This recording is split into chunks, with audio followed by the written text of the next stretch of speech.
જય સ્વામિનારાયણ. આપણા શાસ્ત્રીજી મહારાજ, ગુરુદેવ શાસ્ત્રીજી મહારાજ 1978માં અમેરિકામાં ગયા. એમાં ઈરી પ્રદેશમાં ગયા. ત્યાં કાંતિભાઈ બહુ સારા હરિભક્ત, તો એમને ત્યાં ઉતારો હતો. એ કાંતિભાઈ હજુ પણ છે અને સારા ભાવવાળા છે. તો એમણે શાસ્ત્રીજી મહારાજ પાસે ઈરીના મેયરની મુલાકાત કરાવી. મેયરે પછી એમની ઓફિસે બોલાયા હતા, ત્યાં ગયા, પધરામણી કરી. પણ એ પહેલા કાંતિભાઈએ ઈરીના મેયરને શિક્ષાપત્રી આપેલી. આ 1978માં બનેલી ઘટના.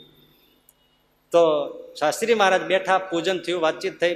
એમાં ઈરીના મેયરે ફટ દઈને એક વાત કરી, સ્વામીજી આ હોલી બુક, શિક્ષાપત્રી હોલી પવિત્ર બુક, એટલે આખી તો અમે કોઈ પાલન ન કરી શકીએ, પણ એમાંનો એક ટુકડો અમે પાડ્યો છે, એમાં અમે અને અમારી પ્રજા હેપી ને હેલ્ધી છીએ.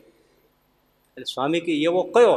તો કે આમાં કહ્યું છે કે જ્યાં ત્યાં ગંદકી ન કરવી, એટલો જ ટુકડો પાળીએ છીએ, એનાથી અમે આખું શહેર સુખી અને હેલ્ધી અને હેપી છીએ સ્વામીજી.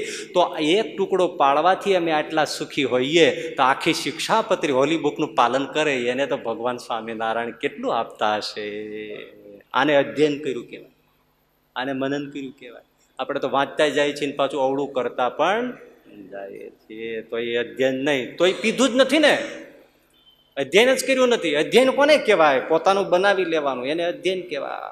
એક ટુકડો પણ જો શંકરાચાર્યજી કહે, જો અધ્યયન મનન કરીને ગીતાનું અપનાવી લે તો યમદૂત એને અડી શકે નહીં. એવી રીતે થવું જોઈએ. હા.